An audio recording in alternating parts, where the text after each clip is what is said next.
Instead of telling you what I think you should be doing or how you could be better, or I thought, well, let me just speak from the heart, speak from my gut, and really not have anything prepared, but just tell you what's worked for me. And maybe some of the stuff that's worked for me might work for you now, currently, presently, as you guys have your goals and ambitions, but then further on down the line, as you guys continue to live your life. This idea and this notion that you can be anything you want, you can accomplish anything you want, right? We hear that. You've heard that from the time you were little boys. You hear that now. You're already incredibly accomplished. You guys know that. The thing that has worked for me is to remember the hard times. So, and I'm sure you guys all have your processes. And again, I'm going to tell you what's worked for me.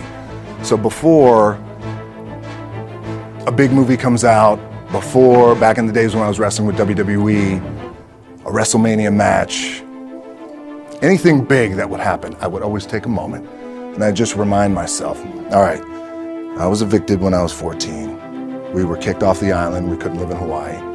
Had no place to live. A lot of shit happened then when I moved to Nashville. I was arrested multiple times by the time I was 16 years old. I would remember that, and it allows me then to be present in the moment and understand, holy, the stuff I have around me right now, this is the shit that I dreamed of when I was a kid. I am here. I played for University of Miami, played for great teams. Warren Sapp, Ray Lewis, they were my teammates. They were balling. Warren Sapp was playing tight end at that time. I was starting defensive tackle. Yeah, they moved him over to D-line. And he looked at me, he's like, yo, dude, I'm gonna take your spot. I said, you ain't taking my spot. He said, I'm gonna take your spot. We battled, and he took my spot. Now you can imagine how that with me, because there goes my opportunity.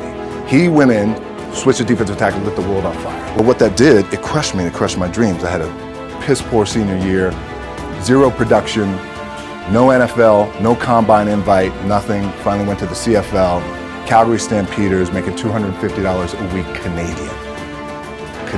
I had to send that home to my wife at that time.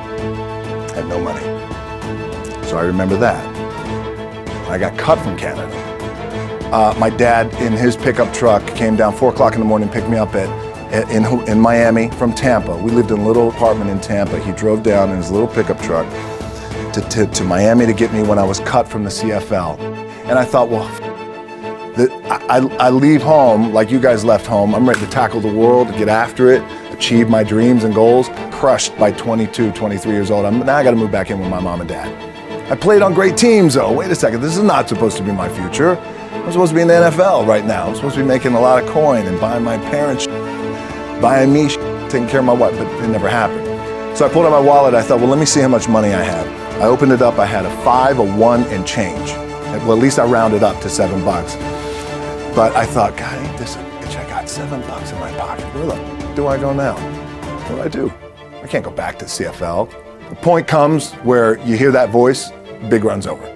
Like, you're done, right? So I heard that voice.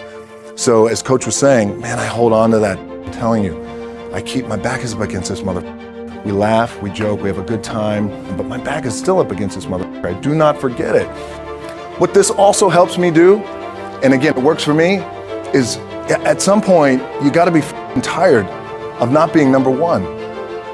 You have to be, and you gotta play angry, and I play angry. Now, I'm cool and calm with my approach, and when I step out on my field, which is a set, or, you know, like, there's some, and you're always gonna have haters, and haters are like, well, God damn, man, how many movies are you gonna make, or how much shit are you gonna do? Like, you do a lot of shit. I say, yes, it's my ambition.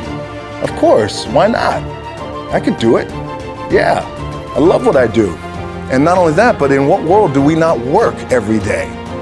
My back is up against this thing, you know, and I started to play angry, by the way, and I still play angry.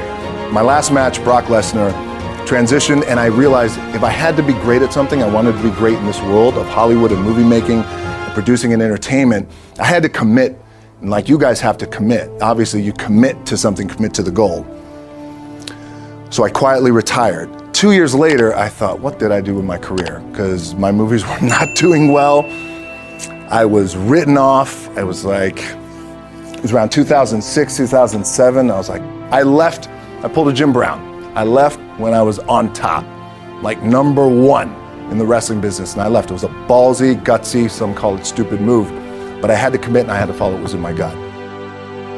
What helps me is to keep the hard times in the front of my mind, because it allows me to go into these big moments that I've worked my ass off, and you guys have worked your ass off. It allows me to go into these big moments with a different perspective. What it also does for me, and again, this is what works for me. Like, my back is up against this mother.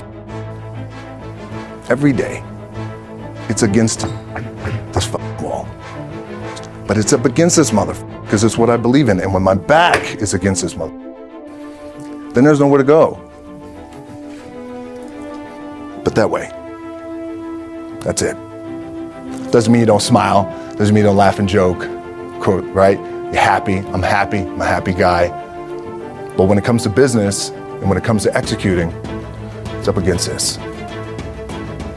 And I got to go that way. And I don't give a fuck who is in front of me. They're not going to stop me. The key for me was, where does it start? What's the anchor? What's the anchor? So I could have all these ambitions, and you guys have all these ambitions, which is great. It's important. I'll play this role, you'll play that role. I'll execute this thing, and it'll come out this summer. You guys will execute this thing during the summer, right, when it's time to really put in a lot more work. But the key with me is just always finding what the anchor is. And the anchor is getting up at 4 o'clock in the morning every day before anybody else, and grounding my thought process is in the no one will outwork me. No one. I love and I respect you guys. I'll start with this. 2 hands, putting in the work. My last match in WWE, I'll share this with you guys too, is that, again, because there's a little bit of takeaway here from all this, is I wrestled John Cena, and I went in, I think it was 2013, I went in WWE champion, and we went in MetLife Stadium. We had a record-breaking attendance, which was amazing that night. We accomplished our goal. So I wrestled with John Cena. We had 45 minutes planned for the match. It's nonstop go, right? So your conditioning is tested. And at that time, I wasn't full-time in WWE. I was just doing these spot matches where I was still shooting G.I. Joe, I think, or Pain and Gain at that time. It was Fast and Furious 6 in London. Had to travel in the ring, get all my ring work in, travel back to shoot Fast and Furious, then back, WWE Raw, doing those shows, the big build-up to WrestleMania against John. So now in that moment, and you guys are gonna have these moments, you probably already had them already, where you're in the game and you're in the thick of things, and you gotta make a decision. What I gotta do? I'm gonna stay in the game, committed to the team, I committed to my team, the whole entire roster, right? So I could tell the ref says, are you okay? And I have one moment. In this moment, it was a defining moment. I could either tell him, no, I'm done. He'd give the signal, match is over. Or, let's keep going. We have this decision. And I said, no, let's keep going. I said, how much time is left? He's like, 32 minutes. I'm like, okay. Wrestled the whole match, couldn't move, doing everything like this. I'm getting scared because I'm thinking, man, well, what happens if I pinch something or something, like, I don't know, your mind starts fucking with you in the moment. There's 85,000 people, your adrenaline's rushing. Thinking, man, what happens if I'm gonna lose my leg or some shit like this, if I've just done something to my artery? Final move of the match is his big finishing move. And I remember I'm getting up and I'm turning like this because I have to fall into him. He's gonna hit me with his big finisher. I remember turning into John, and he says, and I remember thinking to myself, God, please don't let this be too bad. Just take care of me. Take care of me. Back, I can't move. Now, getting a little nervous. Get on a jet, rushed home to my doctor's down in Florida, and get an MRI, find out that I have completely torn my adductor, the top of my adductor and my top of my quad off my pelvis.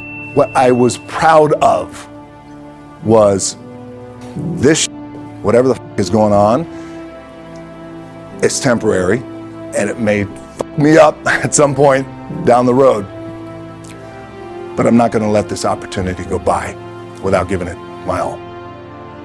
As you guys know, there's nothing you can't accomplish. You're going to go on, you're going to become world champions. The key for me, what I think one of the keys is, remember where you came from, keep that in the front of your mind, and when shit goes bad and it goes sideways, a lot of shit does, you're getting booed out of the building, or you're coming through this injury, or people are writing you off, oh, you guys ain't make it, any of that, you gotta keep it in here. And it really has to, it should drive you, it should. It works for me, it should drive you. You get all the talent in the world, it's all here.